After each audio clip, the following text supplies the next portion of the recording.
Should we assume he's actually telling us the truth on Truth Social? Well, this is showman Trump creating a summer cliffhanger for all of us. Will he show up? Won't he show up? And he's skipped debates before just to show that he can, and also to kind of set an expectation that the ratings are always better when he's there, and that proves a point in his mind as well. So the surprise last night was not that he said he was going to skip the first debate, which he pretty much telegraphed, but that he used the debates plural. And I'm not sure how seriously to take that, especially if some of these other candidates, as they get to be better known, as they maybe eat into his lead a little bit, maybe he thinks that he needs to go out there and defend himself. He's a guy who does like to defend himself. He's a guy who does like to mix it up. He likes to be on TV, obviously, but he's also shown an ability to get on TV outside of these Republican debates. Kate, when you look into the CBS YouGov poll, one thing I found quite shocking, besides the fact that many of Trump voters say they actually view him as the sole source of truth over their own family, friends, and religious leaders. But actually, what does seem like the electorate is craving for is actually a policy discussion. They don't want to hear the other candidates standing next to Trump there on that full screen that are not polling very well. They don't want to hear them talk about Trump. They actually want to hear issues, and inflation being one of them. And this does give these other candidates an opportunity to introduce themselves or reintroduce themselves, talk about policy matters that are important to people other than Trump. So this is an opportunity for them to distinguish themselves from Trump. Are they going to portray sort of an image of, taking the high road, unlike Trump, or are they going to be scrappy and get into sort of, hits on people and their personalities in a way that's more along the lines of Trump? But it does give them a chance to talk about policy issues, things that matter to them, the things that they've been hearing about on the campaign trail as they've talked with voters in places like Iowa and New Hampshire. Well, let's talk about another poll, and that is out of Iowa. This is the first poll from Ann Selzer in the campaign, NBC News and Des Moines Register. You see a little bit of a narrowing gap here. Trump 42, DeSantis 19.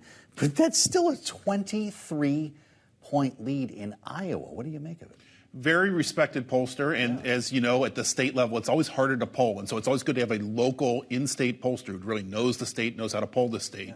But what you've seen across a number of polls in those early states, Iowa, New Hampshire, South Carolina, is that the rest of the field is doing a little bit better against Trump, and that's simply a product of candidates going there, visiting, being on TV in there. They've already spent millions of dollars on TV ads in those early states, and so that would give a lot of these other candidates, starting with Ron DeSantis, who's still in second, some confidence that maybe as they get better known, they can continue to make ground. And one of the things about the Iowa poll is, even though Trump's ahead, the favorable unfavorables of each of the leading candidates are about the same as Trump. And that suggests to me anyway that as those candidates get a little bit better known, there is room, if people decide that maybe we should look beyond Trump, that there will be other alternatives there ready to capitalize on that. When you talk about the favorability rating, I was looking at Tim Scott's, because he ranks third in that, and he has very high favorability, and his unfavorability actually isn't that high at all. He seems that he could potentially be one that stands out on Wednesday. He's the guy that we talk about the vibes primary. He's the most unapologetically optimistic of any of the candidates. He is running really on the case that he is the embodiment of the American dream. He's run a relentlessly positive campaign, and so I think maybe that's sort of what you're seeing there in terms of low disapproval rating. Vibes primary. I love that. What kind of vibes are Ron DeSantis getting after the listless vessels comment? Everyone remembers the deplorables with Hillary Clinton. If you go on Twitter today, you will likely bump into a picture or a video of Ron DeSantis with his face superimposed on Hillary Clinton's body with the blonde hair and the whole thing. He told the Florida Standard that those followers of Donald Trump were essentially listless vessels, the terms he chose, following a personality instead of policy. Is that going to blow back on him even more? I mean, we'll have to see. We'll have to see a next round of polling. But, not going to win over MAGA by insulting MAGA. Who he's also trying to appeal to, though, is donors. And there are a lot of big Republican donors and smaller, medium-sized Republican donors who are looking for alternatives to Trump, who say, at least in private, things along those lines, like that this is sort of a personality primary as opposed to a policy one. And I think there are people who want to hear more, like you were saying, more about policy distinctions and differences. And so I think they expect DeSantis to hit hard because that has been sort of his MO in recent months. Will it backfire? We'll have to see. But does this somehow appeal to those people who write big checks for the party? Because every one of them on stage is going to need those people to start taking notice. And Joe, I want to talk about two people that are not going to be on the debate stage, but that'll be courting. They are being courted on the sidelines, and that's, of course, Brian Kemp, the governor of Georgia, and Glenn Youngkin of Virginia. Conservative radio host Eric Erickson speaking with both of them over the weekend. Take a listen.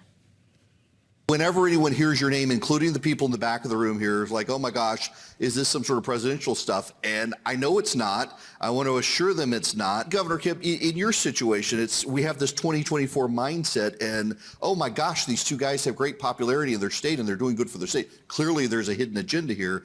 And the agenda seems to me to be to make your states work and to get people to show up and vote in state legislative elections. Well, Eric Erickson also said, I really want to make a joke with them that this is the 2024 Republican ticket. It's not true. They're not running. They're not running. But there is potential we could see at least one of these individuals jump in, right? Yeah, Eric Erickson, if you don't know him, is a very well-known conservative talk show host. He knew exactly what he was doing there by putting Glenn Youngkin and Brian Kemp on the same stage together. He knew that people were going to buzz about that, and we did. We are, right? So it just speaks to the fact that even at this late stage in the game, there is some hunger among Republicans, especially Republican donors, for some other alternative. Clearly, Ron DeSantis hasn't caught fire. Some people are hoping for Tim Scott, but he's in third or fourth place. And so we're looking towards the governor's wing of the Republican Party, which is where parties sometimes look when the Washington establishment somehow doesn't seem to be really kind of catching the imagination of rank-and-file Republican voters. But it's awfully late to get in, and both Youngkin and Kemp have sort of suggested that, no, not this year.